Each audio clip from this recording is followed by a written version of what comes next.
ನೋಡಿ ಪಿಕೋ ಮಿಷಿನಿಂದು ತೆಗೆದುಬಿಟ್ಟು ಇಲ್ಲಿ ಫಾಲಿಂದು ನಾನು ಹಾಕ್ಕೊಂಡಿದ್ದೀನಿ. ಫಾಲ್ ಹಚ್ಕೊಳ್ಳೋಣ. ಇವಾಗ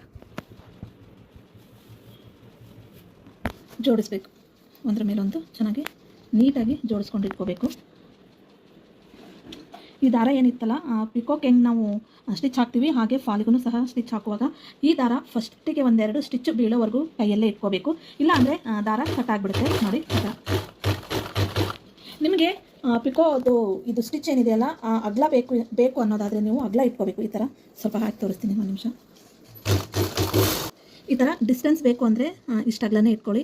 ಇಲ್ಲ ಕಮ್ಮಿ ಡಿಸ್ಟೆನ್ಸ್ ಬೇಕು ಅಂದರೆ ನೀವು ಇಲ್ಲಿ ಸೆಟ್ಟಿಂಗ್ ಮಾಡ್ಕೋಬೇಕಾಗತ್ತೆ. ನೋಡಿ ನಾನು ಚಿಕ್ಕದು ಬೇಕಲ್ಲ, ಇಲ್ಲಿ ಸ್ವಲ್ಪ ತಳಗೆ ಅಂದ್ಕೋಬೇಕು. ದೊಡ್ಡದು ಬೇಕಿದ್ರೆ ಮೇಲೆ, ಚಿಕ್ಕದು ಬೇಕಿದ್ರೆ ತಳಗೆ ನಾವು ಸೆಟ್ಟಿಂಗ್ ಮಾಡ್ಕೋಬೇಕು. ನೋಡಿ ಈ ಥರ ಚಿಕ್ಕದಾಗಿ ಬೀಳುತ್ತೆ.